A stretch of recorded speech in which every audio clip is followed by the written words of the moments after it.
Buenas noches, bienvenidos a esta Así Somos de jueves 15 de abril del año 2021, que tenemos un programa muy especial con temas que están dando vueltas, pero mucha gente no los quiere tomar. En instantes tomaremos contacto con nuestro querido Nico Muñoz, que se encuentra en Europa, y vamos a jugar y hacer un comparativo. Hemos hablado mucho de lo caro que está este país, incluso Ignacio Briones se dio cuenta cuando dejó de ser parte de la autoridad, por lo cual Nicolás nos va a hacer este comparativo. Vamos a entender cuáles son las diferencias de precios entre un supermercado en nuestro país y un supermercado en Europa. Y no solo eso, vamos a hablar de algo que se llama el long COVID, Juan Andrés Alfate. Absolutamente, mucha atención, queridos compañeros, porque ahora cuando lo están viendo en vivo e en directo, tenemos que hablar de esto, es justo y necesario, porque es algo nuevo y preocupante, y no se ha hablado en su justa medida. Se llama long COVID, o sea, la prolongación de los síntomas del COVID-19. Es un incipiente síndrome donde el paciente, una vez ya dado de alta, siguen sufriendo estos síntomas durante varios meses. Para ello tendremos un invitado que nos dará en primera persona su testimonio. Partimos de inmediato con este titular, señor director, que nos llega de Infobae, que dice así: Long COVID, los desafíos de atender pacientes que sufren síntomas devastadores. Ya te vas a dar cuenta cuáles son aquellos. Durante meses, al menos 10% de las personas con coronavirus tendrían estos síntomas. Y atención con esto que me entregaste el día de ayer, querido Lama, que nos llega desde Pictoline. ¿Me puede explicar un poco qué es esto? Este es un portal mexicano donde a través de estos dibujos tipo cómics tratan de explicar de manera simple para las personas cuáles son las situaciones del COVID. Mira, ahí lo estamos revisando, la transcripción dice lo siguiente: el ser joven y estar en forma me protegería, pero me equivoqué. Y no pasa un día sin que sienta dolor. Ahora me doy cuenta del privilegio que era despertarme a diario con buena salud. Semanas después de creer que me había recuperado, la enfermedad reapareció con nuevos síntomas: presión en el pecho, sudores nocturnos, erupciones en la piel, dificultad para tragar y hablar, confusión y más. Los médicos insistieron en que era ansiedad, pero no fue así. Ahora se sabe que 1 de cada 10 personas que tuvieron la infección sufren de COVID persistente. Y nadie sabe cuándo mejoraremos o si lo haremos algún día. Ahí te das cuenta que este es un tema del que no se tiende a hablar mucho. Y además, y lo que me parece importante, acá hay algo que hacer, porque esto principalmente no tiene que ver con las edades como se ha querido demostrar en el tiempo. Esto le está pasando a gente muy joven también, Salpate. Particularmente gente muy joven. A ver, hay que entender de que necesitamos hablar de este tema porque ha habido una serie de respuestas en la ciudadanía, sobre todo en aquellos que tienen menos de 40 años, en donde pareciera que ellos han hecho una especie de balance personal y dicen: ok, la pandemia sigue, lo tengo claro, sé lo que tengo que hacer como ciudadano, qué se me ha prohibido, etcétera, etcétera, y yo trato de cumplir en la justa medida.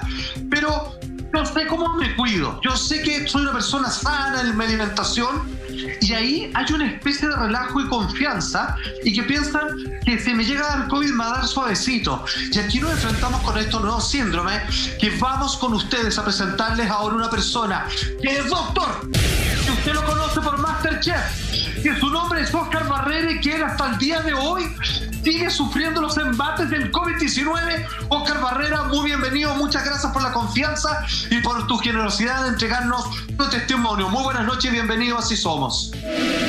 Buenas noches y gracias por invitarme, por la vitrina para poder contar la experiencia, porque como dicen ustedes, sobre todo de los jóvenes hay un gran relajo o un balance, como decías, de es probable que me dé leve, entonces yo prefiero seguir viviendo una vida normal o sin cuidado, sin saber que las consecuencias van más allá que una infección aguda durante 11 o 14 días.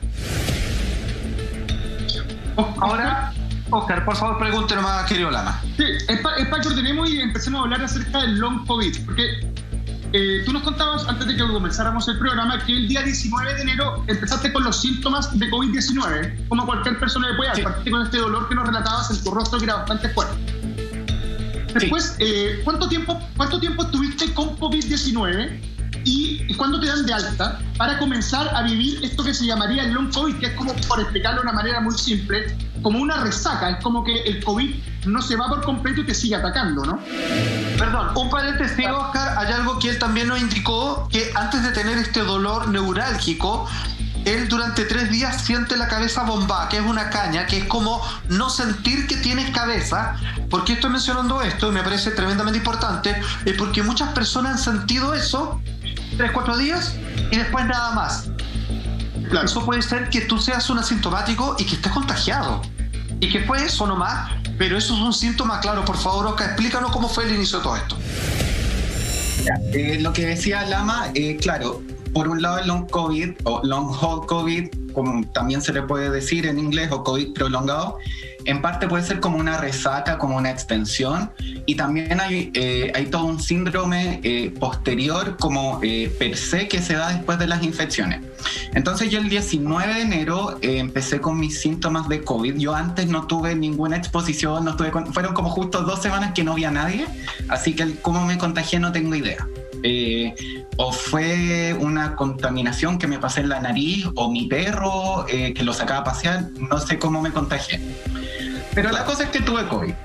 Yo empecé el martes 19 de enero, como bien decían, con un dolor que me despertó a las 4 de la mañana súper fuerte en la cara. Yo pensé que era bruxismo, pero después se agregó el dolor de cuerpo, fiebre, una sensación en la cabeza, que es lo que decía Salfate, de como flotar. Yo básicamente daba pasos y no sentía, como que no sentía cada paso, era como que todo flotaba, no entendía nada, y eso duró como 3 días. Después se le sumó la baja de olfato, de gusto, y un día de palpitaciones.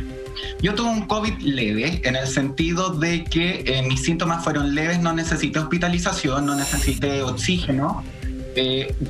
Pasé toda mi recuperación en la casa, y cuando yo tuve COVID vino el cambio de días del ministerio de acuerdo a lo que se ha visto según la evidencia, porque actualmente se ha visto que cuando tú tienes COVID, o sea, cuando tú tienes tu primer síntoma, si es que llegas a estar 10 a 11 días con un COVID leve y los últimos 2 días, 48 horas, ya no tienes fiebre, entonces tú ya no contagias y estás de alta.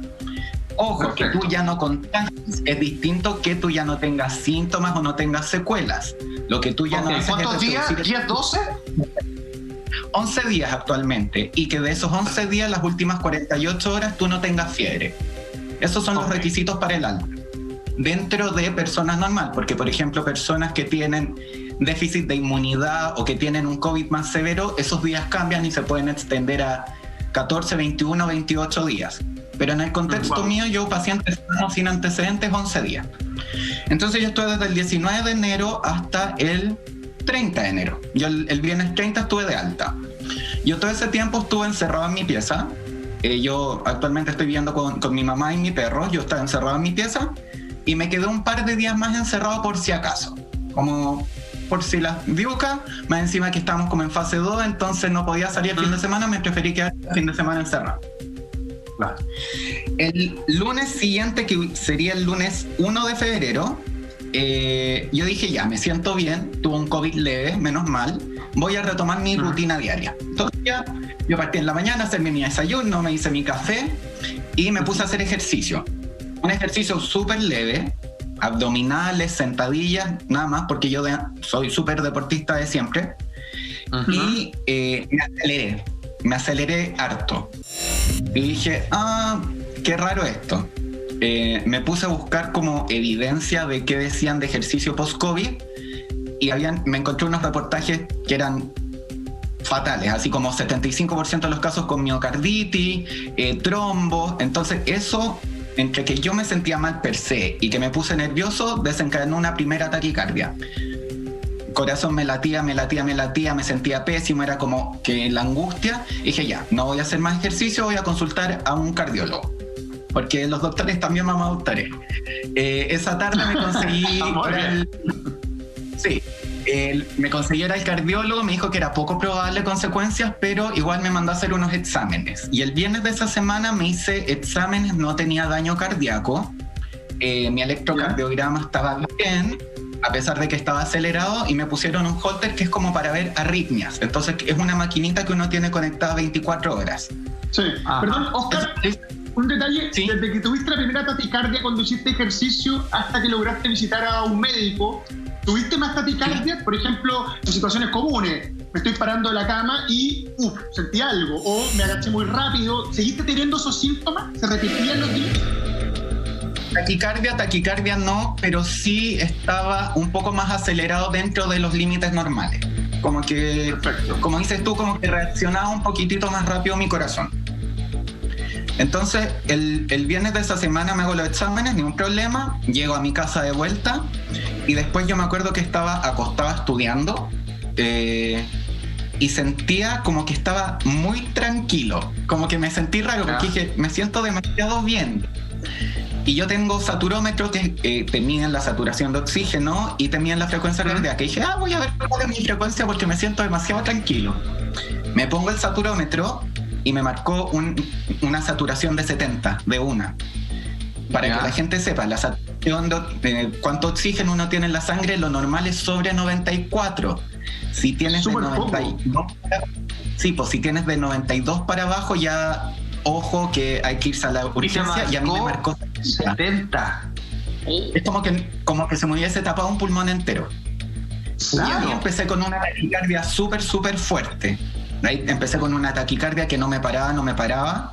Y ahí me jugó como a favor y en contra de que soy médico, porque si tú tienes a alguien que tiene una desaturación de ese nivel y una taquicardia súbita, lo más probable y lo que tienes que descartar es un tromboembolismo pulmonar. ¿Qué es esto? Que la sangre se te coagula, se te forma un trombo, se te va al pulmón y te tapa las arterias y te mueres. Es un riesgo súper alto. ¿Qué es lo que pasa? No solamente el COVID, sino que todo tipo de infección o estrés fuerte para el cuerpo genera inflamación. Y la inflamación es un estado de hipercoagulabilidad. Entonces, no es infrecuente que se te puedan generar trombos después de infecciones grandes. Entonces yo dije ya, como que ahí me mandé mi momento médico y dije, estoy con una taquicardia que no se me quita y desaturándome, me dio una desaturación, me fui a urgencia, donde me hicieron todos los exámenes había y por haber de sangre, me hicieron un escáner con contraste, electrocardiograma nuevamente y descartaron el trombo. Yo dije ya, por lo menos mal. No fue embolismo pulmonar, esto es bueno, pero algo está pasando, porque yo seguía acelerado. Y desde ese viernes, durante una semana, todos los días tenía taquicardia de la nada. O sea, yo podía estar en reposo viendo tele muy tranquilo y de la nada era como que el corazón se me bajaba la frecuencia, así como que se empezaba a apagar y después se aceleraba de una y empezaba y estaba como 30... Y una ansiedad brutal, me imagino, ¿no? Me imagino que no solamente la taquicardia, porque pasan otras cosas también al la angustia. La angustia debe haber sido terrible, ¿o no? Disparada. Ponerte la ansiedad porque, y nuevamente me juega a favor y en contra ser médico, porque yo saber esas cosas, yo sé cuáles son todas las posibles consecuencias y causas. Entonces, por ejemplo, yo decía, estoy con una taquicardia súbita. El COVID te puede dejar con arritmias, y hay arritmias que son mortales, como una fibrilación auricular. El COVID te puede dejar con miocarditis, que ¿qué es esto? Que es inflamación del músculo del corazón, y si te pasa eso tienes que estar en reposo hasta 6 meses, porque ante un esfuerzo puedes tener un infarto, como le pasó hace poco a Marc González, que también es joven y deportista, y él tuvo una miocarditis y tuvo un infarto por eso. Entonces, yo estaba con este cuadro súper ansioso y con estas taquicardias de la nada todos los días. Y la semana siguiente a eso fui evolucionando, me acuerdo el día miércoles, me di cuenta que yo no podía comer sentado. Yo tenía que estar como agachado para comer, porque si me ponía sentado, me aceleraba y no podía tragar. Después el día jueves, eso fue evolucionando y me di cuenta de que si caminaba un poco, me aceleraba mucho y tenía que estar agachado. Y el día viernes 12 de febrero, me acuerdo de la fecha, me acuerdo que caminé de mi pieza a la terraza, que serán 10-15 metros, y llegué cansado, llegué acelerado, y me di cuenta de que si me sentaba agachado, podía respirar, pero que si me enderezaba, me daba una taquicardia, y era una taquicardia que me latía rápido el corazón, pero despacio, como que no tenía presión, y me sentía mal, me mareaba, y ahí me tuve que acostar, y ahí yo dije automáticamente, como autodiagnóstico, me dio síndrome de POTS. ¿Qué es el síndrome de POTS? El síndrome de POTS son las siglas en inglés para síndrome de taquicardia postural ortostática. ¿Qué quiere decir esto? Lo que generó el COVID prolongado en mí es que me afectó el sistema nervioso autónomo y el corazón. ¿Qué es el sistema nervioso autónomo?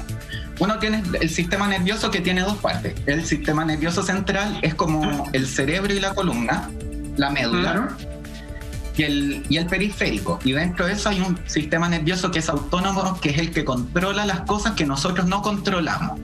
Dígase, que uno respire, que el estómago, latidos del corazón, los latidos del corazón, todas las cosas que nosotros no tenemos que pensar que hay que controlarlo, ese es el autónomo. A mí el COVID, este COVID prolongado, me afectó el sistema nervioso autónomo y el corazón. ¿En qué sentido?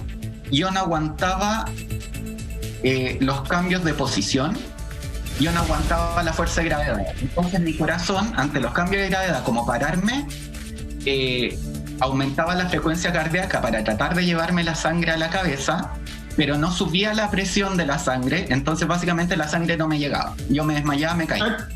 No, Oscar, dame un segundo, Oscar, porque quiero ordenar lo que me estás diciendo. Recordarle a la gente que están viendo Así Somos de día jueves. El día nos encontramos con Oscar Barrera, que nos está contando la experiencia brutal que ha tenido con el long COVID, un síndrome que deja esta enfermedad y que finalmente nos está hablando mucho. Te quería preguntar una cosa, Oscar, porque entendemos que tú sabes mucho de medicina y eres capaz de entender perfectamente cada cosa que estás haciendo y cada proceso que tienes que realizar. Sin embargo, relataste que asististe a algunos centros médicos para realizarte algunos exámenes. Me imagino que los doctores que te atendieron, ¿qué te dicen respecto a ello? ¿Ellos te dicen, discúlpame, quiero decirte que estás con COVID prolongado? ¿O este es un tema que a nivel médico no se habla y simplemente te tratan de hacer ver como que son situaciones aledañas al tema de la pandemia? ¿Cuál fue la situación y qué te decían los médicos cuando fuiste a hacerte los exámenes? Mira, la primera, claro, yo durante el COVID como que le pregunté a unos profesores que tuve en medicina, así como, esta es mi situación, y eso era en el periodo agudo. Después, la primera vez que consulté fue cuando fui a urgencias por esta taquicardia y la desaturación, y ahí lo que había que descartar era el tromboembolismo, que puede ser una consecuencia de haber tenido una infección y que se te genere un coágulo y que se vaya a los pulmones. Entonces, en ese sentido, no clasificaba aún como un COVID prolongado. Esa era simplemente una consecuencia.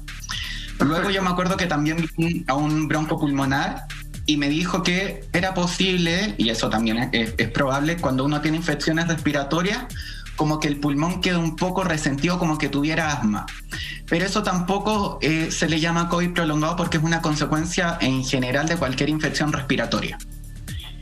Y luego, cuando ya empecé con esto que yo les decía del síndrome de POTS, eso sí ya clasificaba como para un COVID prolongado. Y yo, cuando tuve esto, pregunté también a una amiga que es neuróloga y ella me dijo, esto es POTS y tienes un caso de COVID prolongado. O sea, ella sí fue así como ya, esto es como una consecuencia posterior que es más...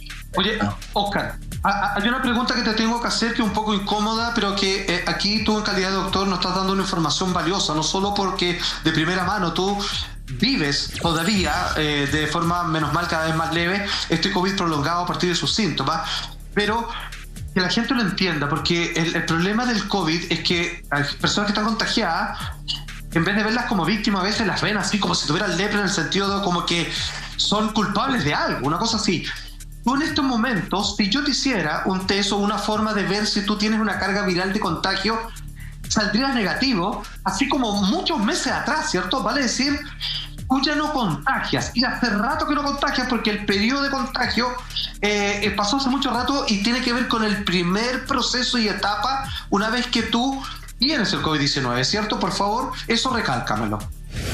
Exacto, mira, tú cuando comienzan tus síntomas de COVID, como tu primer día de COVID, ese es el día 0 y tú contagias desde 2 días antes de que tengas síntomas hasta 5 a 7 días aproximadamente del inicio de síntomas si es que tú tienes un caso leve. Ese es el periodo durante el cual tú contagias en promedio. Y yo lo que hacen acá, que son las nuevas guías internacionales, no solamente acá, es que si es un caso leve en una persona sana, como les había dicho, te dan de alta el día 11 porque tú ya es muy probable, 95-98%, que tú ya no contagias. todo lo que pasa después no tiene que ver con que tengas el virus dando vueltas, son consecuencias de la infección y por eso se le llama como COVID prolongado. ¿Por qué? Porque al tener una infección generas un estado inflamatorio y lo que pasa es que casi que esa inflamación, que durante un periodo agudo sirve para atacar el virus, se prolonga. Y cuando la inflamación se prolonga es perjudicial contra el cuerpo y empiezan a tener consecuencias. Entiendo. Excelente. Qué buena aclaración. Oscar, ¿qué edad tienes? Dime. ¿Cuál es tu edad? Porque tú, se nota que eres un hombre joven y por lo que nos relataste anteriormente, tú eres alguien que acostumbraba antes de tener COVID a tener una rutina deportiva. O sea, estamos hablando de una persona que es sana. Mira, si tú tuvieras que haber puesto las fichas en quién iba a tener el COVID más leve, era yo.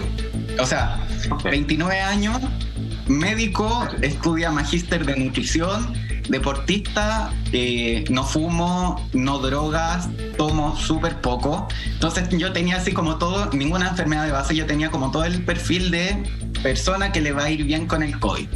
Y a mí me fue bien con el COVID agudo. Yo tuve una infección súper leve, pero mi inflamación y mis secuelas han seguido durante todo este tiempo y ahora llevo 3 meses y ya estoy mejor, pero igual queda algo por ahí dando vuelta. ¿Sabes por qué te lo pregunto? Porque en las últimas semanas nos hemos enfrentado a la situación de los carretes clandestinos y esta idea que tienen algunos jóvenes de pensar que son inmortales, de que este es un virus que ataca directamente a la gente mayor. Incluso leía por ahí que gran parte de las camas que se están usando hoy día en las UCI la ocupan personas de 39 años, o sea, 10 años mayores que tú. Entonces, siento que tu relato, que lo hiciste primero en las redes sociales, que hoy día lo haces con nosotros, va ligado a esas personas, a que entiendan de una vez el mensaje, ¿no, Oscar? Mira, al día de hoy, si no me equivoco, sobre el 70% de las camas está ocupada por gente menor de 39 años. Ya superó a la gente sobre 70. Y ese es un mensaje súper importante, el de, claro, es como tomarle el peso a lo que está pasando. Yo creo que, como se ha dicho mucho, ha habido una comunicación que ha sido, no sé si equivoca, pero que ya no sirve. La comunicación anterior era mucho de cuídense, cuidémonos, mascarilla, distancia, todas las cosas que están bien y que hay que seguir haciéndolas, pero la comunicación que hay que hacer en estos minutos, que estamos en el momento más crítico de este más de un año, es comunicación de riesgo. Ya no es el cuídate, sino que es esto es lo que te puede pasar. Y lo que te puede pasar es súper claro. O sea, yo tengo mis amigos de medicina, tenemos un WhatsApp, están intubando a niños de 16 años. Y cuando intuban a niños de 16 años, eso significa que le dicen al paciente que lo van a intubar, le ponen un celular, un iPad para llamar a sus papás para que se despida porque no saben si van a vivir, le ponen anestesia, se duerme y no saben si es despierta. Este es el riesgo. Oscar, perdón, entonces por lo mismo, mira, atención, tú tienes un caso que es muy particular, que fue este COVID prolongado. Es una cosa tortuosa, que es una enfermedad ahora sí bien solitaria, porque aunque ya no contagies, la verdad que tiene una serie de síntomas asociados que no solamente son molestos, pueden llegar a ser invalidantes. Faltan los protocolos actuales, Oscar, algo que una persona que tuvo COVID, incluso que llegó a ser hospitalizada y luego sale, que quizás al plazo de un mes, un par de semanas, es ir a chequearlo para ver que no tenga este COVID prolongado, y porque es un verdadero suplicio para las personas que portan este síndrome en particular. ¿Habría que agregar un ítem más a los protocolos médicos actuales que se están aplicando en las personas confirmadas como enfermas de esta pandemia? Mira, en términos de protocolo y como reconocimiento del COVID prolongado, creo que fue como en agosto o septiembre del año pasado que tenemos igual que recordar que el COVID es muy nuevo. Entonces, en agosto o septiembre del año pasado, la OMS dijo así como el COVID prolongado es una realidad. O sea, hay consecuencias que duran más allá de la infección aguda.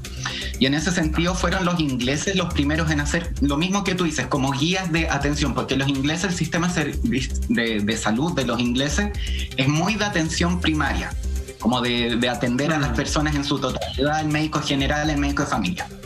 Y ahí hay 2 guías, una lo hicieron el grupo NICE, o NICE, que es el National Institute for Health and Care Excellence, y hay otro que publicó en la revista, en el British Medicine Journal, que es una revista súper grande. Y básicamente lo que ellos dicen es, pacientes de COVID, todo paciente, o sea, lo que ellos hicieron fue crear una aplicación de teléfono y que en esa los pacientes de COVID reportaran sus síntomas. Y se vio que a los 14 a 21 días, es decir, como el periodo de COVID agudo, solo el 65% se sentía bien más o menos a como era antes. Y que el 10% de los pacientes, es decir, 1 de cada 10, presentaba síntomas por 3 a 4 semanas o más posterior al inicio de los síntomas, es decir, un COVID prolongado. Y en ese sentido se han tratado de hacer protocolos como de qué se deberían hacer. Y básicamente lo que se recomienda es que si tú tienes una persona que tuvo COVID y ha persistido con síntomas más allá de 3 a 4 semanas, que consulte y según su historia de cómo fue su COVID, de los síntomas que tienen actualmente, hay que hacer ciertos exámenes y ciertas cosas de apoyo como apoyo en términos de hábitos, de salud mental, etcétera. Sí, muy bien. Claro, porque lo que tú relatas tiene que ver directamente con aceptar esto del long COVID. A mí me parece que va por ahí. Es como decir, porque, por ejemplo, tú tuviste COVID, hiciste un PCR, salió positivo, te pasa el COVID, PCR negativo, y es como que se acabó. A mí me parece que las personas que sufrieron de COVID-19 deberían tener unos chequeos posteriores para revisar este tipo de cosas, el tema cardíaco, el tema de la trombosis, creo que decía también Oscar. Entonces creo que hay una tarea que hacer ahí. Es como que no es como un resfrío, que me resfrié, se me pasó, así que estoy fuera. No, que me parece que hay que hacer algún tipo de seguimiento. Creo que la situación que ha vivido Oscar, que nos ha relatado hoy, sumándole además los síntomas de los que hablamos, me parece que no es para dejarlo ahí como dando bote. No es como para dejarlo... A ver, yo tuve una o sea, imagínate, perdón, es doctor, es deportista, o sea, es el paciente ideal. Claro, o sea, pero imagínate. ¿Sabes lo que pasa? Yo tengo una prima de mi madre que tuvo COVID, estuvo súper grave, estuvo entubada con coma inducido y todo, y ella contaba y sentía que durante 3 meses tuvo la cabeza súper perdida, se le olvidaban cosas, decía que veía algunas cosas que no veía, y después eso bajó. Ella pensaba que era por la carga de medicamentos, otras cosas, pero hay muchos aspectos que analizar. Lo decía Oscar también, que tiene que ver con el aspecto psicológico, porque tú, Oscar, pasaste muchos días en cama por esta situación del long COVID, y cuando te levantaste fue como un empezar de nuevo casi, ¿no? O sea, yo estuve desde el 12 de febrero al 12 de marzo en cama por esto del POTS, que mi cuerpo no resistía a ponerse de pie. Y fue un mes que, por ejemplo, tenía que comer de lado, que la única vez que me levantaba en el día era cuando tenía que ir al baño, hacer como el número 2, y eso era un suplicio. Era, me sentía pésimo, llegaba pésimo al baño, me sentía súper mal. Yo empecé al tiro, menos mal que tengo los medios para hacerlo, con terapia psicológica, terapia psiquiátrica, cosa de apoyarme en este proceso. Pero es lo que tú dices, Lama, o sea, yo a las 4 semanas, el 12 de marzo fue el primer día que me puse de pie, y me puse de pie y me caí a la cama del dolor del cuerpo, porque llevaba un mes acostado, y después de eso yo básicamente tuve que aprender a caminar de nuevo. O sea, yo el primer día que caminé le pedí a mi mamá que me agarrara las manos y me llevara, y yo daba como pasito, pasito, pasito, y acostémonos. Después, cuando empecé a caminar solo, las piernas se me doblaban o me tambaleaban y me tenía que acostar. Tuve que empezar a agarrar fuerza en las piernas de nuevo. Cuando empecé a caminar, como que los músculos, por así decirlo, se estaban reentrenando, entonces se me apretaban solo los músculos, sentía como los nervios como me hacían. Entonces no era así como, estuve en cama, no, fue estar en cama, casi que un reseteo, y tuve que aprender a caminar de nuevo. Estuve 2 semanas que me costaba tragar y no podía comer, una sensación de pecho apretado que me molestaba para respirar. Despertarme en la noche, tuve que empezar también a tomar medicamentos para dormir, porque yo me despertaba a las 3, 4 de la mañana y no dormía más. Entonces todo un cuadro súper grande de consecuencias físicas y psicológicas que tiene esto de mantenerse con síntomas prolongados y que se relacionan con la inflamación. Por ejemplo, lo que decías de tu mamá, Lama, se ha visto, por ejemplo, que uno tiene COVID agudo, pero después sigue inflamado, y hay casos en los que se ha visto que el cerebro se inflama, que es como, por ejemplo, lo que pasa en la pérdida del olfato, del gusto, y que esa inflamación cerebral genera síntomas psiquiátricos. puede generar alucinaciones, psicosis, cuadros de ansiedad. Entonces es toda una consecuencia multisistémica, es como lo vieron los ingleses que hablé recién, que afecta a distintas partes del cuerpo durante varias semanas. Perdón, yo quiero recalcarlo, perdón, Juan Andrés Alfate. Oscar tiene 29 años y por el long COVID, después de ponerse de pie, casi que tuvo que aprender a ocupar sus articulaciones de nuevo. A mí me parece que eso es, a los que quieran seguir carreteando, bueno, y siguen reclamando, ahí la tienen. A ver, te quiero hacer la siguiente pregunta, Oscar, que tiene que ver con las vacunas. Claramente, las vacunas son, hoy por hoy, desde la ciencia, el medio que evitaría dos cosas. Es que se te va a dar esta maldita enfermedad que te dé leve y que no vayas a morir a causa de tratar de reducir eso al máximo. Eso hace las vacunas en términos simples. Mi pregunta es la siguiente: quiero que tú, como doctor, como persona que tiene long COVID, haga un llamado desde tus palabras, de lo que quieras comentar, es de alguien que diga: como yo me vacuné, como soy sano, como soy joven, como soy deportista, si me da, ¿qué me importa? Porque me va a dar como un resfrío. Pero explicarles que si llegan a tener long COVID, donde no se van a morir, sin embargo los síntomas pueden ser una tortura de vida, llevándolo incluso a convertirse en un paciente de algún psiquiatra o psicólogo. Por favor, Oscar, comenta sobre aquello. Como dices tú, las vacunas cumplen la función esencial que cumplen las vacunas. Uno, al vacunarse y cumplir las 2-4 semanas post segunda dosis, es que te aseguran un 100% de que no te vas a morir o tener una enfermedad grave. Yo soy un paciente que tuvo una enfermedad leve. Es decir, yo tuve una enfermedad que podría tener alguien que tiene las dos vacunas y tiene la inmunidad. Pero yo, a pesar de tener una enfermedad leve, mi inflamación y mi proceso persistió durante muchas más semanas y tuve consecuencias más allá de la infección aguda. Y eso todavía no sabemos si puede pasar o no estando vacunado. O sea, estando vacunado es probable que tú tengas la infección leve es mucho más probable que tengas una infección leve, no vas a tener una enfermedad grave ni te vas a morir si estás vacunado, pero no sabemos si vas a tener tal vez secuelas. Eso no se sabe. Entonces, sí, vacunarse, como dices tú, es una de las grandes medidas, pero no es la única medida, sino que las medidas que nos van a permitir salvarnos, no morirnos y sobrevivir son las vacunas, distanciamiento y aprender a vivir con este virus, en el sentido de el día de mañana van a bajar los casos y vamos a empezar a retomar un poco más la vida normal, pero no va a ser totalmente normal. O sea, va a ser juntarse tal vez con un grupo más reducido, tus amigos o tus familiares, juntarte con gente que también esté vacunada, cosa de disminuir las probabilidades de contagio. Vamos a tener que durante mucho tiempo más como reacostumbrarnos a ese estilo de vida hasta que se controle, esperemos, a nivel mundial o por lo menos en nuestra región el COVID, cosa de poder hacer la vida lo más normal posible. Oscar, te quería agradecer este contacto para todas las personas que piensan o que seguir carreteando o no respetar las medidas, porque no les va a pasar nada porque son inmortales. No es así. Oscar Barrera nos acaba de relatar la situación que ha habido con el long COVID. Agradezco tu testimonio, lo agradecemos como programa y le decimos a las personas que se queden con nosotros, porque en el próximo bloque estará con nosotros desde Europa Nicolás Muñoz y vamos a hacer un comparativo que está de pelo, muchachos. En un lado, Nicolás visitará el supermercado para saber cuáles son los precios allá, y por este lado revisaremos cómo están los precios en nuestro país. Nicolás, ¿algún mensaje que quiera, algún mensaje que quieras dar para cerrar tu comentario? Desde ya, muchas gracias. Muchas gracias a ustedes también por la posibilidad de estar acá, por la vitrina, como les decía, yo lo pasé mal en el sentido que tuve COVID y después ya llevo 3 meses recuperándome de esto. Ha sido más prolongado de lo que se supone que iba a ser, pero que no fue y puede no serlo.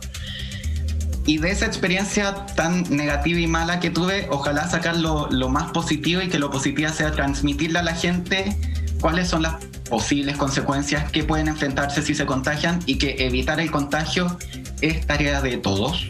Así que por favor, respeten la medida dentro de lo más posible, dentro de sus posibilidades. Si pueden no salir de la casa, que se queden en la casa en este periodo de crisis y vacúnense. Hay casi el 60% de las personas que se podrían haber vacunado, por ejemplo, entre 50 y 60 años, no se han vacunado todavía, solamente porque no quieren hacerlo. Entonces hay que ir a Muchas vacunarse. gracias por... Excelente, querido Oscar, muchas gracias por la confianza, gracias por tus testimonios, gracias por tu llamado. Te mandamos un fuerte abrazo y desde ya lo decimos, ya se viene directamente desde Europa Nico Muñoz para hacer los comparativos. ¿Cuál es el costo de la vida en Chile versus Europa? Todo esto y mucho más. Al regreso de esta breve pausa comercial.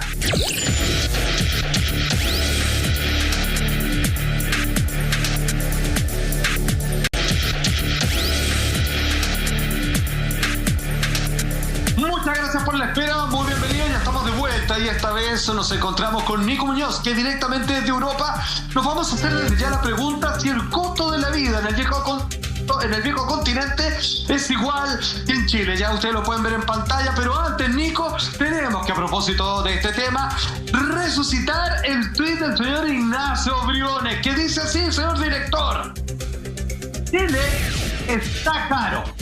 Un litro de leche en Chile cuesta más que en Inglaterra o Francia. Y continúa. Los invito a leer la entrevista que publica Ayalun, donde hablamos del alto costo de la vida y de las propuestas en las que estamos trabajando para enfrentarlo. ¿Qué tal, querido amigo? ¿Cómo están? Un gusto de saludarlos. A mí me llama la Igualmente, atención amigo. de el Ignacio Briones candidato, que tiene, a mi parecer, una visión un poco distinta a lo que era el ministro de Hacienda, Ignacio Briones, que no sé si recuerdan que se pegaba codazos por celebrar un IFE de 65.000 pesos por persona en plena pandemia. Bueno, golpe de realidad, baldazo de agua fría con la realidad. Chile es un país bastante caro, ya lo sabemos. Sueldos latinoamericanos, precios europeos, y bueno, estamos acá en Europa, específicamente en España, para contarles más o menos cómo es el costo de la vida específicamente acá. Yo les voy a dar un datito solamente. El sueldo mínimo aquí en España específicamente está en torno a los 950, a los 1.000 euros, para que se hagan una idea más o menos cómo es el costo de la vida, y que incluso así el sueldo mínimo en España no necesariamente puede costear las necesidades básicas que tiene una persona. Nosotros preparamos una nota, ¿les parece si la revisamos? Estuvimos en un supermercado de Madrid. Yo les decía en la nota que no es el supermercado ni el más barato ni el más caro, está dentro del promedio. Ajá. Así que vamos a revisar esa nota y volvemos para comentar más. Perfecto.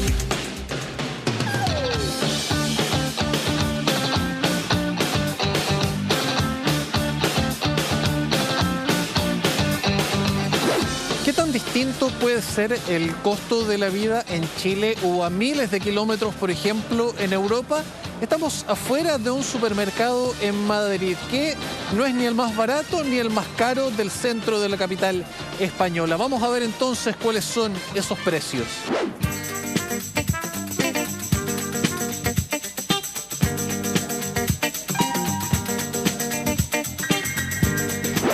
Apenas a la entrada del supermercado encontramos un producto chileno. El cuarto de arándanos, como se ve a mi espalda, 3 euros, específicamente unos 2.500, 2.700 pesos chilenos es lo que vale esta bolsa, este cuarto de kilo de arándanos chilenos. Además del mesón de atención, tenemos el queso aquí en estas góndolas. Por ejemplo, este trozo vale 6 euros los 600 gramos, pero hay otras opciones para que no sean 10 euros el kilo.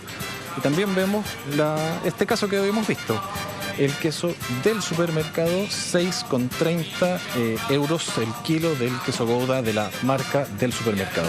La carne en general es un ítem que suele ser un poco más caro en Europa, en España específicamente, que en Chile. Vamos a tomar la referencia. Esta bandeja tiene 2 pollos enteros, dice para hacer 2 unidades, y el precio 6 euros aproximadamente, 5.400, 5.500 esta bandeja de 2 pollos enteros. Al igual que en Chile, hay gran variedad en los papeles higiénicos, como se pueden ver en estos estantes. Vamos a tomar por referencia uno que es bastante básico. Son 2 capas y son un pack de 12 rollos de la marca del supermercado y vale 2 euros, el aproximado unos 1.800 pesos chilenos, 0,17 céntimos la unidad de este rollo de papel higiénico. Seguimos con la referencia de los huevos. Estos huevos camperos, 1,95 euros, son 10 unidades. Vamos a tomar la referencia de la docena, 2,34 euros. Y vamos a ver que hay más opciones de todas maneras. Por ejemplo, estos huevos de maíz, la docena a 1,79, estos que están un poquito más arriba, pero 1,45 los que están más abajo, que nuevamente es la marca específica del supermercado. 1,45 la docena, y vemos ahí el color y el tamaño entre M y L de cada huevo. Al igual que en Chile, el pan es una parada obligada y vamos a tomar por referencia el pan de molde específicamente. Hay uno que es un poco más caro, que vale 2,50 euros los 500 gramos, el medio kilo. Hay uno que está en oferta a 1 euro, que son 375 gramos.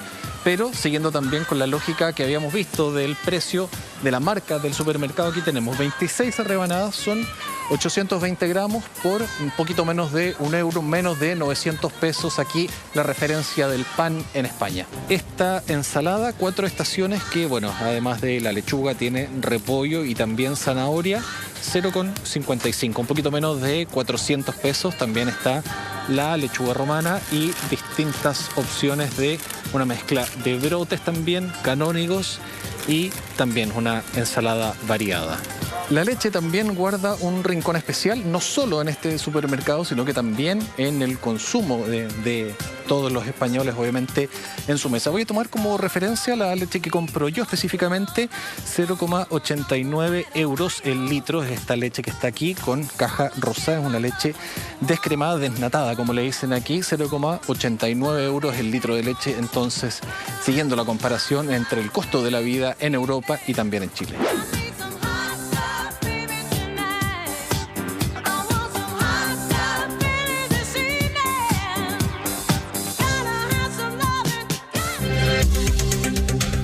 Bueno, veíamos entonces la nota, esta comparación que me tocó hacer en este supermercado de María. Hay que insistir, no es ni el más barato ni el más caro, y con referencia a los productos seleccionados, hay que decir que cada uno de los supermercados tiene su marca propia, algo que de todas maneras pasa en Chile, pero estos productos, bueno, son una buena alternativa. Y ya lo decíamos, bueno, muchachos, ¿qué les parece a usted? Cuéntenme qué les parecen los precios que vimos ahí en esta nota. Los arándanos obviamente son más caros, no tienen el precio, por ejemplo, de la manzana, del plátano, pero bueno, sirve para tener una referencia y lindo guiño también encontrarse con un producto chileno a la entrada del supermercado.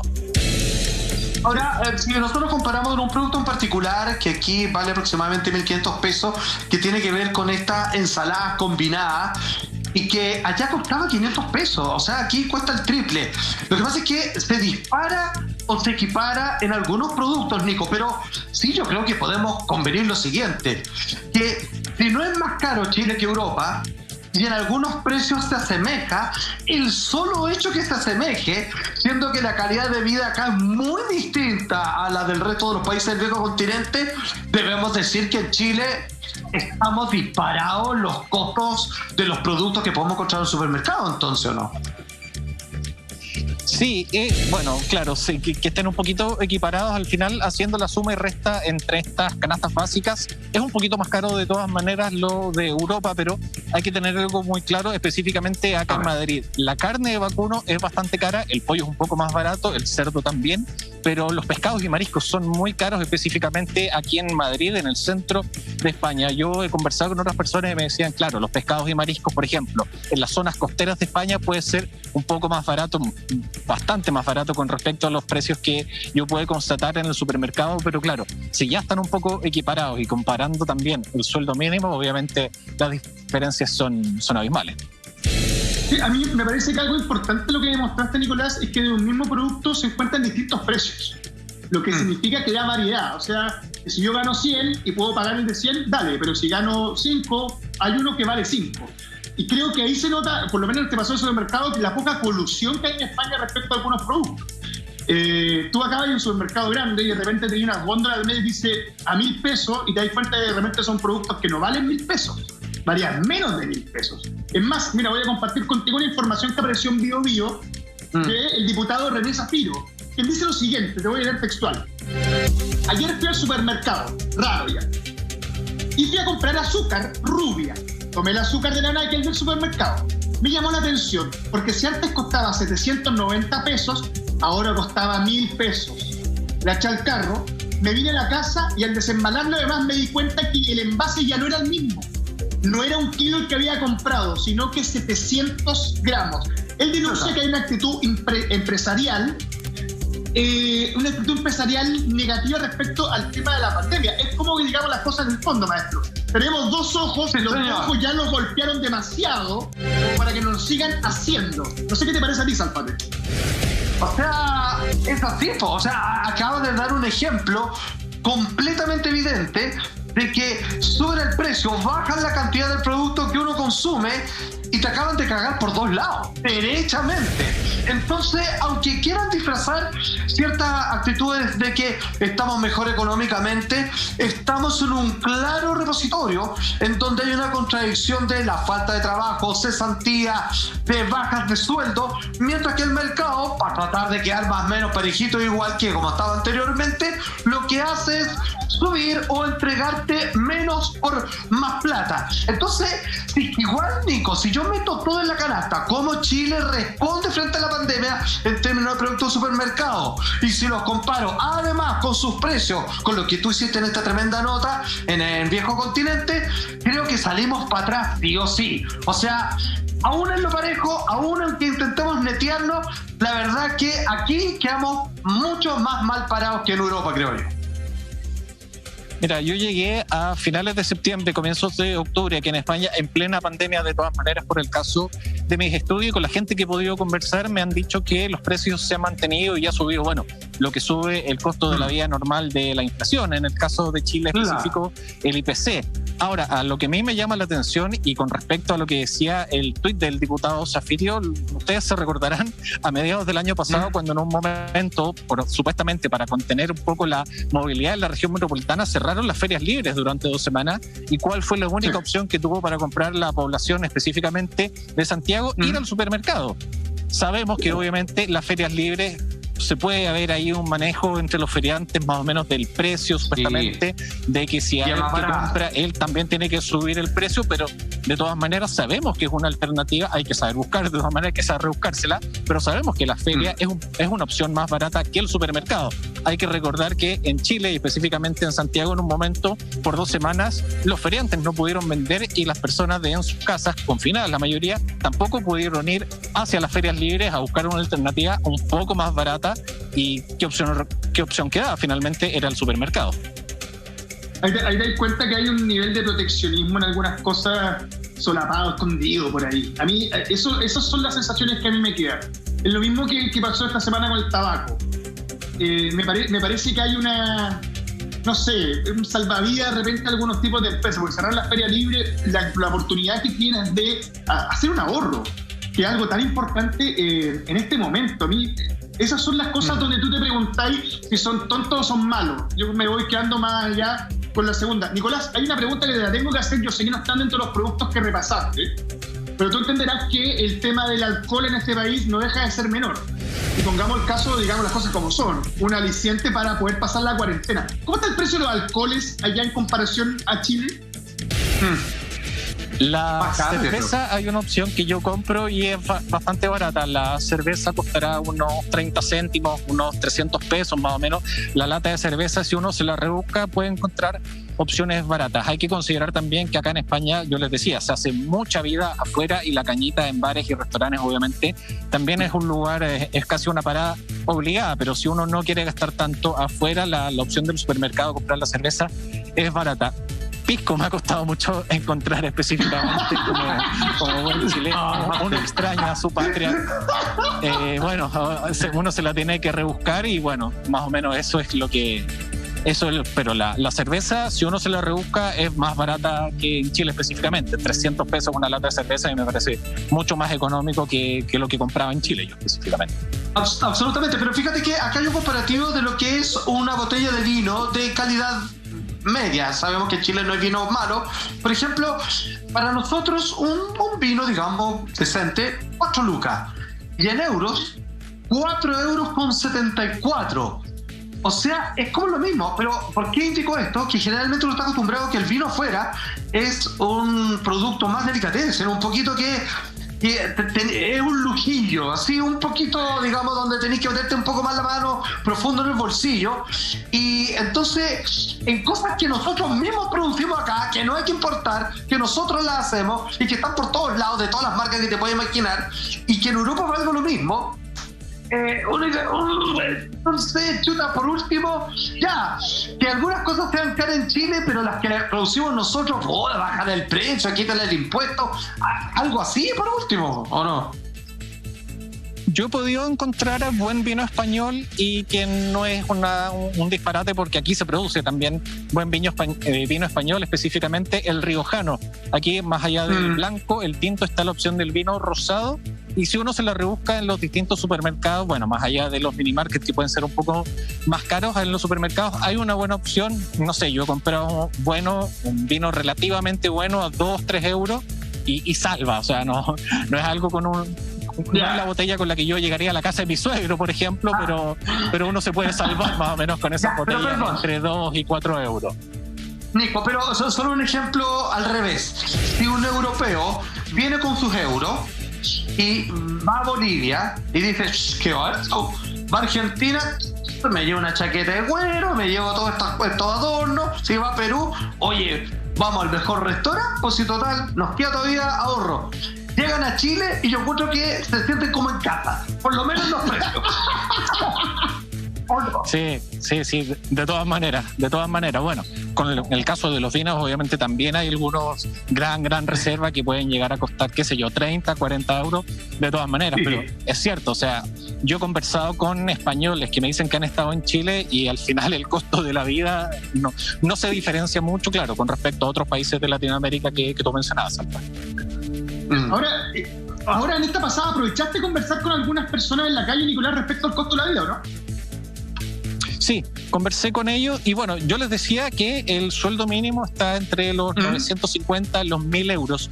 Aquí en España y en Europa está muy conocido el término del 1.000 eurista, que es una persona, claro, gana esta cantidad que en Chile, bueno, sería una locura, es casi elite, considerando que en Chile, bueno, la mitad de los trabajadores gana 400.000 pesos o menos. Revisemos las declaraciones entonces de los españoles con los que pude conversar con respecto a qué tan caro es el costo de la vida en Madrid.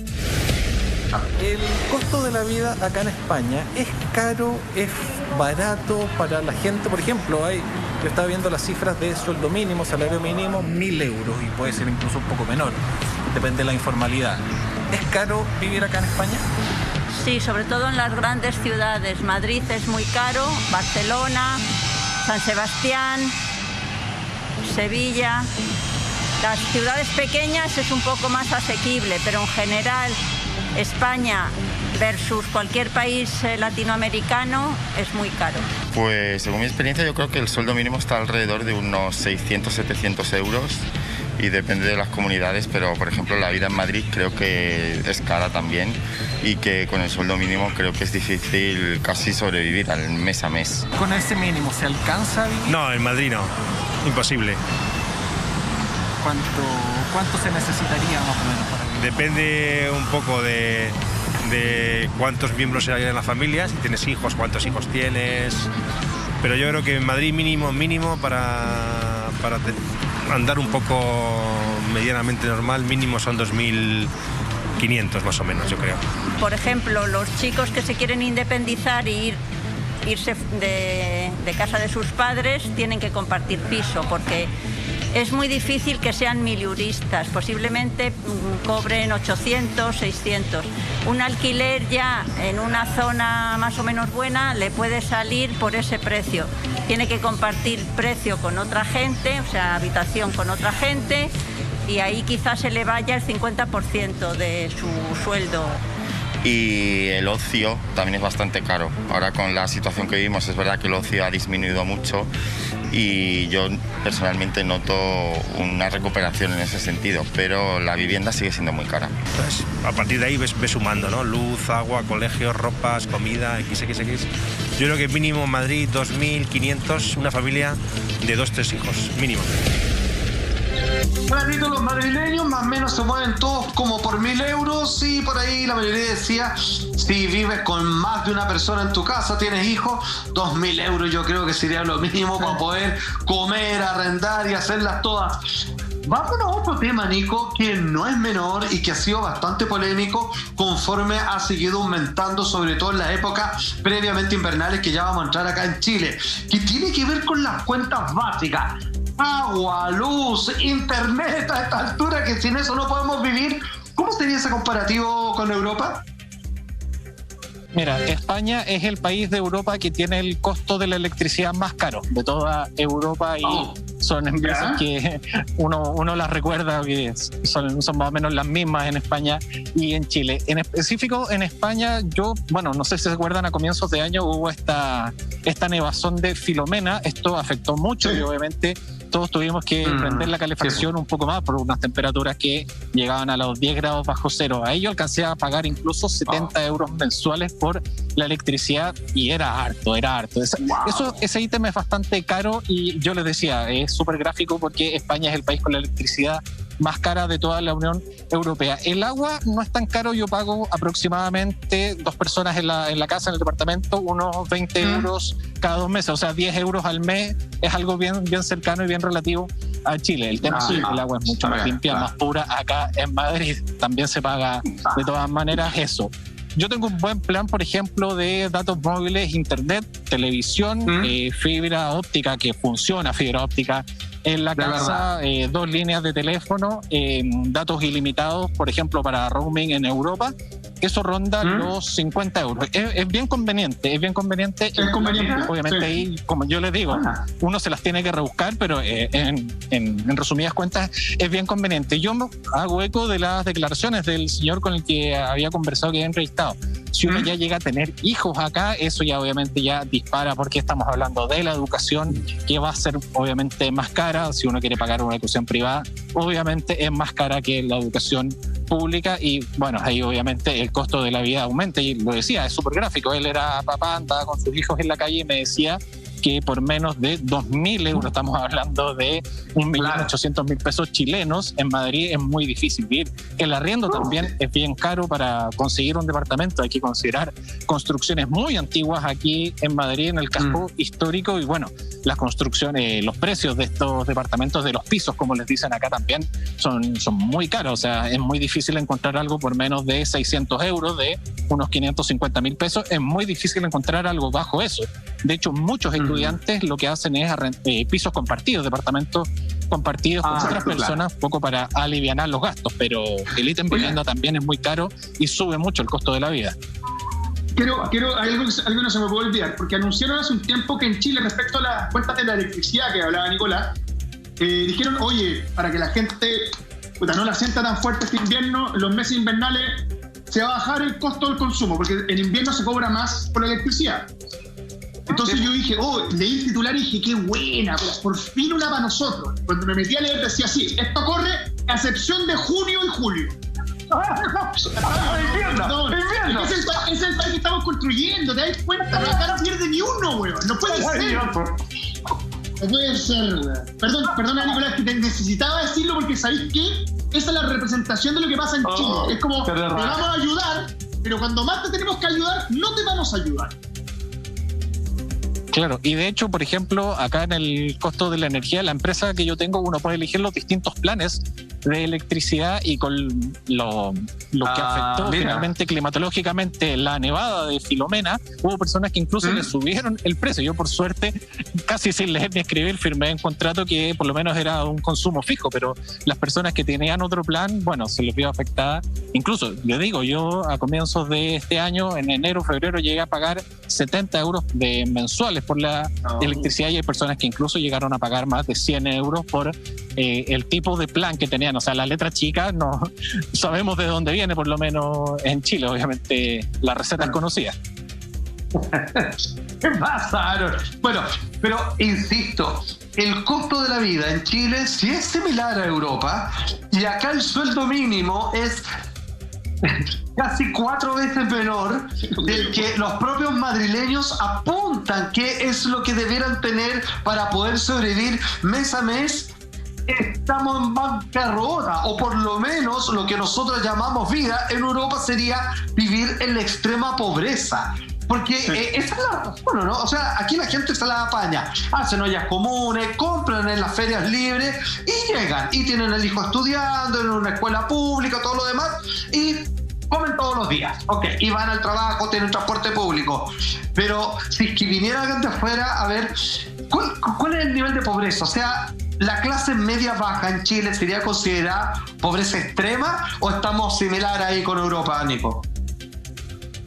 No, mucho menos. O sea, el poder adquisitivo y finalmente cómo se mide esto metodológicamente, la necesidad de la posibilidad de satisfacer necesidades básicas, bueno, se vería obviamente muy difícil. Yo les decía la otra vez que incluso este sueldo mínimo, que llega a ser muy alto si lo consideramos con la realidad chilena, aquí en España también puede ser, hay mucho trabajo informal, así que ese sueldo mínimo puede ser de todas maneras mucho menos. Hay muchas personas, no sé, que trabajan en la hostelería, de barman, por ejemplo, que les pagan en efectivo, y obviamente ese pago en negro no está registrado y puede llegar a ser mucho menos que este sueldo mínimo de los 1.000 euros, 950 euros más o menos, de lo que estamos hablando. Hay mucho trabajo informal. Yo les hablaba la otra vez de la cesantía que está en España, 4 millones de personas que están dentro de la cesantía, y el grupo de los jóvenes también, cerca del 40, el 50% de los jóvenes está sin trabajo, así que obviamente uno podría pensar que se está incubando también, hay algo ahí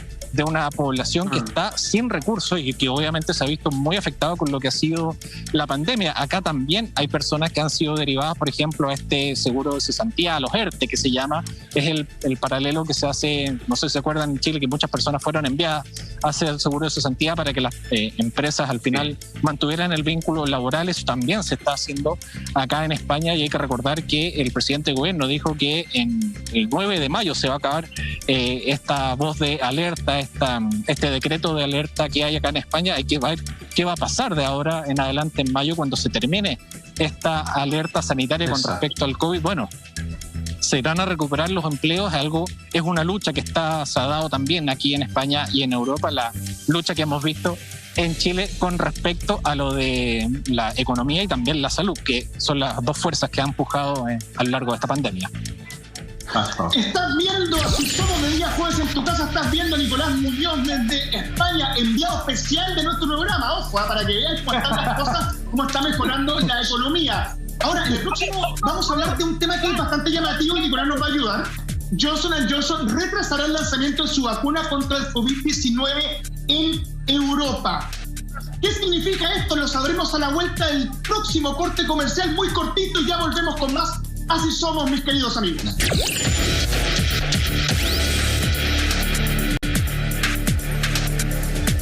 Muchas gracias por la espera, ya estamos de regreso junto a Nico Muñoz directamente desde Madrid, Europa. Ya revisamos el costo de la vida comparando el viejo continente con Chile, pero atención con esta noticia. Muchos colocando toda la confianza en esta nueva vacuna de Johnson & Johnson, que es de una sola dosis. Mira lo que dice este titular. Claramente, señor director, ahí colocan: Johnson & Johnson retrasará el lanzamiento de su vacuna contra el COVID-19 en Europa. Este anuncio se hizo hace un par de días, el 13 de abril, ya que las autoridades sanitarias de Estados Unidos recomendaron suspender de manera temporal la aplicación de ese medicamento. Ya, la China no corre en Europa, Johnson & Johnson tampoco. ¿Qué pasó acá, Nico? Bueno, son estudios que se hicieron en Estados Unidos, precisamente el laboratorio Johnson & Johnson, por 6 casos tras la la aplicación de esta vacuna de 7 millones de personas, así que es más o menos 1 por cada millón de habitantes de casos de trombosis, algo que había pasado también con AstraZeneca en otros lugares. Recordemos que aquí en Europa se había incluso suspendido en algunos lugares. De hecho, Dinamarca ya completamente suspendió de todas maneras, de forma ya definitiva, la implementación de la vacuna AstraZeneca. Claro, las autoridades de la salud dicen que de todas maneras el costo-beneficio de las vacunas que han reportado estas trombosis, ya sea Janssen de Johnson & Johnson y también AstraZeneca, el costo-beneficio de inocularse con esta vacuna es mucho más de todas maneras que el riesgo de contagiarse con el COVID. Era una luz al final del túnel, más o menos. Recordemos que aquí en España y en Europa ha sido un poco lento el proceso de vacunación y se esperaba que esta vacuna monodosis, que requiere solamente de una inyección, acelerara esto, pero está todo completamente detenido. Desde Bruselas han llegado, por ejemplo, las vacunas hacia España ya llegaron, pero con el compromiso de que no se administren todavía se tienen que hacer todavía todos los estudios con respecto a la FDA, también el CDC en Estados Unidos, este centro de las enfermedades, que obviamente también la Unión Europea está muy atenta porque no van a querer, me imagino, repetir lo que ha pasado con AstraZeneca. Y bueno, hemos podido conversar con algunos y hemos visto algunas declaraciones de algunos especialistas de la salud. Por ejemplo, los hematólogos nos decían que de todas maneras esto puede ser muy grave.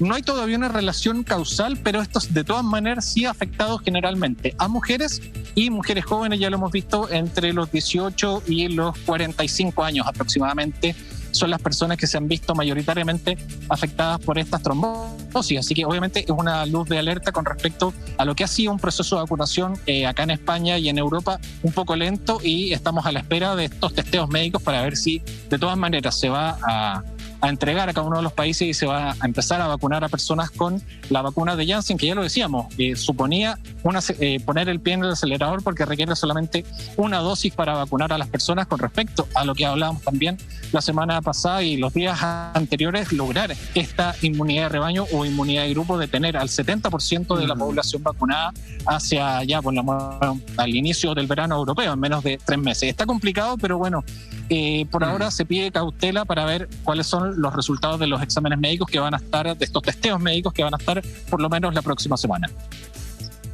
¿Sabes lo que me parece preocupante que estamos hablando? O sea, es el pelo en la sopa que quiero colocar yo. Nosotros en Chile estamos ya vacunando con vacunas que en Europa no se aceptan, y ellos es una observación, ¿no? Me queda la sensación que los europeos son mucho más, a ver, cuidado con esta vacuna, veamos bien esto acá, no aprobemos hasta todavía, más rigurosos. Pareciera que son más rigurosos que nosotros. ¿Esa es la sensación que en Europa, en comparación a lo que hace Latinoamérica en su proceso de vacunación, Nicolás? Sí, tiene que ver con esta rigurosidad de la Agencia Europea del Medicamento, la EMA, que es un organismo técnico, médico de la Unión Europea, que es la que tiene que supervisar. La Unión Europea, 27 países de la Unión Europea solo han aprobado 4 vacunas específicamente. Janssen fue la última en aprobarse, todavía están en estudio otras, como por ejemplo Sinovac y bueno, otras más, pero claro, todavía no están aprobadas, y esta lentitud, este proceso de hacerlo, lo que conversábamos la otra vez, de quizás lento pero seguro, obviamente ellos prefieren poner un poco el freno y obviamente evitar los problemas con lo que ha habido. Al comienzo era AstraZeneca y ahora también se suman un poco de dolor de cabeza a lo que ha sido Janssen con estas pruebas que se han encontrado de casos de trombosis, 6 casos de trombosis por 6,8, 7 millones de vacunas en Estados Unidos. Nico, por ejemplo, hoy día que acá en Chile estamos viviendo el pic y que no sabemos si este es el límite de los peores momentos de la pandemia desde que esto se inició. Trata de entenderse la relación que hay de que son otros los que se están contagiando actualmente con aquellos que ya recibieron las vacunas, siendo que el sistema de vacunación en Europa ha sido lento, pero como tú dices, lento pero seguro. ¿Te has sacado algún estudio ya que las vacunas han hecho una reducción de contagio? ¿Y cómo están los números allá? ¿Siguen disparados y terribles? ¿Y tener una cuarta ola? ¿Qué hacemos finalmente si es que Europa es el futuro de lo que va a pasar meses más adelante en Chile? Mira, me tomo específicamente de eso último. Hoy mismo la OMS declaró que en Europa, en todo el continente, se están declarando 950 casos por minuto de coronavirus. Así que obviamente es una cifra que es muy alarmante, son 950 casos por minuto en todo el continente europeo. Es bien grande, pero la cifra obviamente no deja de llamar la atención. Y claro, lo que tú decías también es una voz de alerta y hay preocupación en la ciudadanía, pero bueno, el llamado de las autoridades es, oye, mantengamos la vacunación lo que más se pueda, porque, por ejemplo, aquí se siguen más o menos los mismos criterios que en Chile, los adultos mayores en residencia. Por lo menos la evidencia que yo he visto del Reino Unido y también de España y de Francia, si no me equivoco, es que los adultos mayores en las residencias donde se implementaron estas vacunas han reducido la cantidad de contagios y también la cantidad de muertes luego de que estas personas se vacunaran, los adultos mayores que viven en la residencia. Por lo menos eso de todas maneras está jugando a favor y obviamente están bajando los contagios, aunque estamos hablando de 950 contagios por minuto en el continente europeo. Estamos hablando incluso de una cuarta ola en Europa. En Chile estamos hablando de una segunda, pero acá en Europa ha sido un poco más dinámico el caso de los contagios y por eso se habla de una cuarta ola específicamente. Muchas gracias, Nicolás, por este completo despacho desde España. Nos hiciste el comparativo de precios, nos relataste cómo están los servicios básicos y cómo está la calidad de la vida, el costo en Europa y en Chile. Agradecidos de haber estado contigo y siga surfeando la pandemia desde Europa. Nos vemos la próxima semana. Si Dios quiere, aquí ya no se sabe nada cómo están las cosas. Cuídate, Nicolás, muchas gracias. Y maestro, nos vemos, muchachos. Un abrazo. Que es, a ver, esta noticia, vamos a volver a una sección que la estábamos dejando de lado, a ese comparte. Y esta es una noticia que a mí, si le cayó mal a las redes sociales, a mí también me cayó bastante mal, que tiene que ver con este marino que apuntó con un fusil a joven sin identificación en Valparaíso, Salpate. Exactamente, este joven que niega ser fiscalizado, la verdad es que ahí se aplica la fuerza de la ley, pero apuntando con un fusil, eso harina a otro costal. De eso me están hablando, la vuelta a esta última y más breve pausa comercial. No se vaya porque ya estamos de regreso.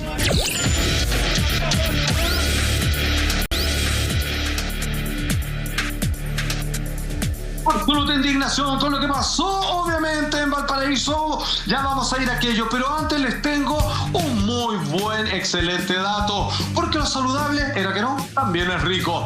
Con Yogurtera Oster prepara deliciosos yogures normales o griegos y en tu propia casa. Para toda la familia, usando la leche que prefieras, que mejor. Programa la receta que quieres y listo, ya tienes tu yogur a tu justa medida y en tu propia casa. ¿Dónde lo encuentras? Muy fácil, en tienda.lared.cl. Fuerte el aplauso, maestra. Y continuamos, por favor. ¿Qué fue lo que pasó, querido amigo? A ver, esto pasó en Valparaíso y tiene que ver con las fiscalizaciones que se están realizando respecto a la pandemia. Algo que me parece que, desde un punto de vista, está muy bien. Mucha gente reclama que siente que no hay fiscalización, casi que la gente puede o tiene el derecho a hacer lo que quiera. Sin embargo, el tema tiene que ver acá con lo que hablabas antes, tú, Salpate, de los criterios. De tener cierto criterio cuando te enfrentas a una situación. Y pareciera que acá este hombre armado no tuvo el criterio para enfrentar a este muchacho. A ver, el tipo que es fiscalizado se equivoca. No tiene permiso, no porta identificación. Perfecto. Nada. Pero no sé si para las imágenes que estamos viendo era necesario ese nivel de fuerza y, digámoslo, de abuso de poder, porque esa es la sensación que le queda a todas las personas que ven este video, que hay un nivel de abuso porque yo puedo estar por sobre ti. Es más, incluso cómo lo reduce este policía, recuerda lo que ocurrió con George Floyd en Estados Unidos, al parecer. Exacto. Lo que pasa es que la rodilla en el cuello, hoy por hoy, es una imagen icónica que no puede volver a repetirse, porque es un recuerdo automático e inmediato de cómo se destroza por completo, quitando la vida de un hombre, las fuerzas policíacas. En este caso es un naval. Pero en Chile, siento que tenemos una memoria relativamente ligera, relativamente hace no tanto, respecto a los abusos a través de las armas para reprimir a las personas. Cuando él tiene la rodilla en el cuello, más encima un fusil, esas fotos son de esas que ganan los premios internacionales de cómo está funcionando terriblemente el mundo en la actualidad.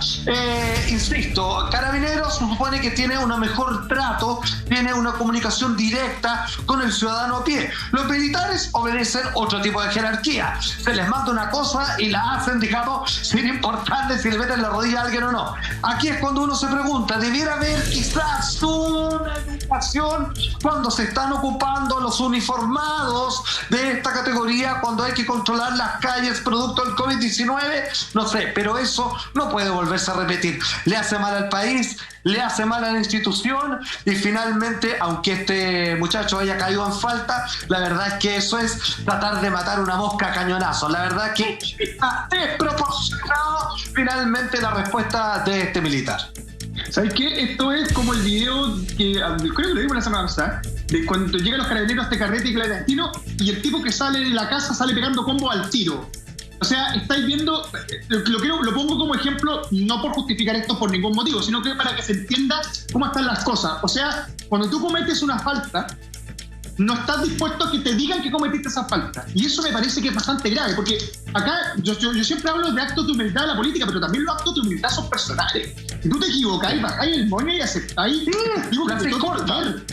Exactamente, no puedes estar tratando de generar estas situaciones que terminan en videos que se viralizan y terminan algo que me parece terrible, que es separando aún más a los ya separados estratos de nuestra sociedad, Salvatore.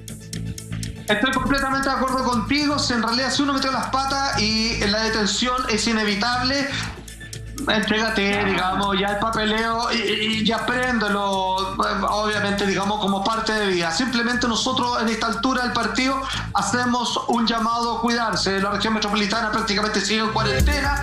Hubo poca movilización respecto a los estatutos que se vienen practicando hace 2 semanas aproximadamente, y nosotros ¿qué les decimos? Acá estamos haciéndolo a la distancia porque nos cuidamos. Cuídate tú también, te queremos con vida para así poder salir de esto lo más pronto posible. Un fuerte abrazo, hasta mañana, nos vamos con AS Insólito en esta mezcla entre malditas feas y somos, sin pelo en la lengua y con chela en la mano, querido amigo.